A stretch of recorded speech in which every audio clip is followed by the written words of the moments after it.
I'm going to the book I'm going to discuss today called The Underground Railroad. So it's a book about so I think you guys might have a vague memory about this book, so I will just quickly summarize it. So it's a book about slavery. It's a fiction about slavery in 19th century America. And that 19th century was a period that slavery was prevalent throughout the nation. And slaves, they have no freedom. They have to live on a plantation their whole life under the monitor of their white owner. So they cannot just easily get out. And once they get out, they will face the hostile environment, and the slave catchers will come after them. So they have to face the consequences after being cut. But however, we can see there were lots of black people trying to do that because it was no bad to stay on a plantation. And you will see like this is a reward of catching a slave. It's in the book. And so it means that there are actually lots of black people trying to do that.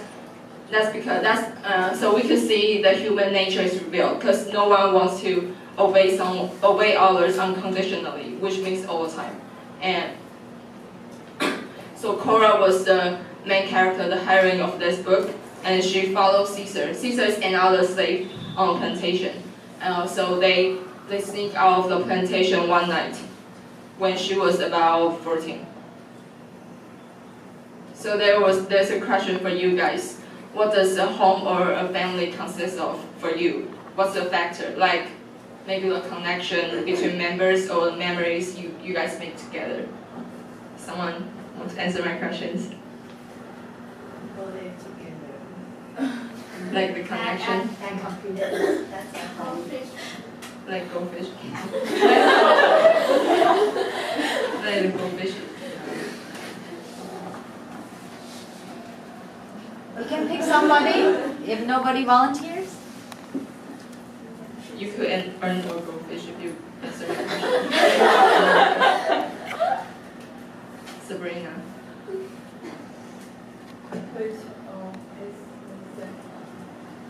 I think that people in your family love each other. I mean the love and the kindness, the kind. They care about each other. Okay. Thank you. I will give you. So the first symbol I would like to discuss is Cora's garden, and it pairs with the theme family, heritage, and home.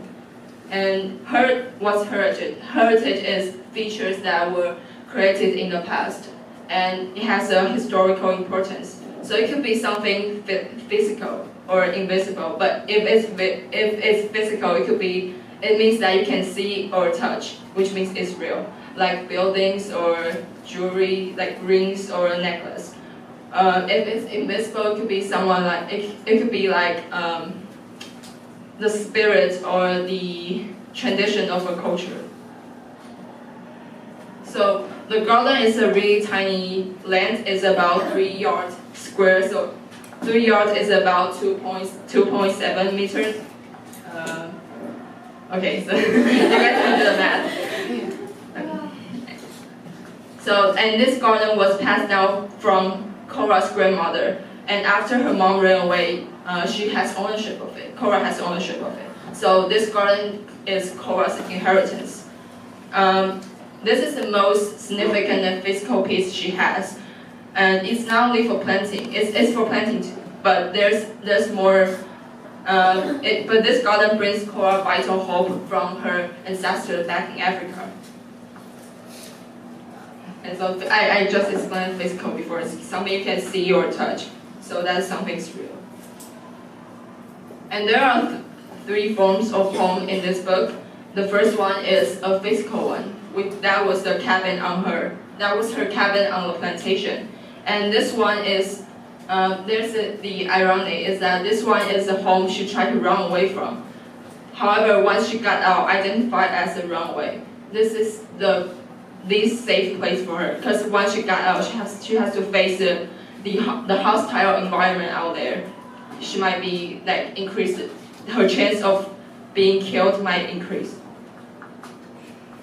And the second one is the home of her ancestor back in Africa. And this one is, she has no access to it, so this one brings her hope and comfort, so it's more mental.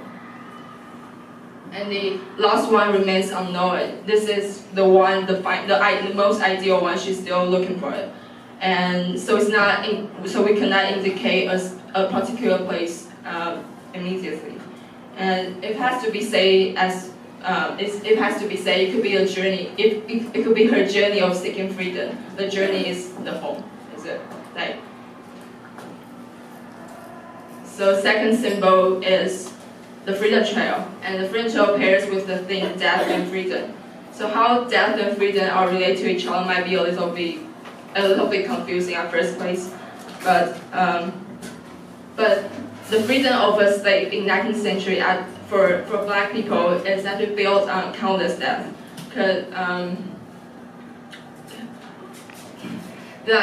Countless deaths, because every move they take, every single move they take affects someone, some others, affect others' fate of surviving. They are all related to each other, and that was what freedom trail is. They have on the path to freedom, face of a runway is pessimistic, because they even they already got out.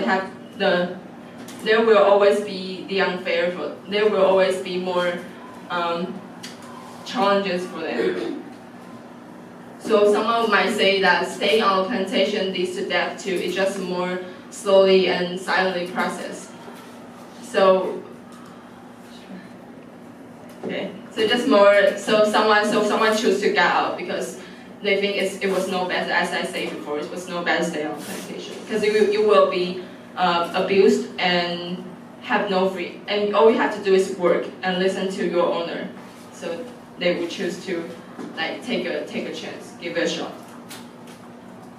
So we can see that death repeatedly happens in Cora's life. On her way to freedom, every single move she takes affects other people's fate of surviving. It's and this is what freedom trail is. The freedom trail is piled up with dead body, and it was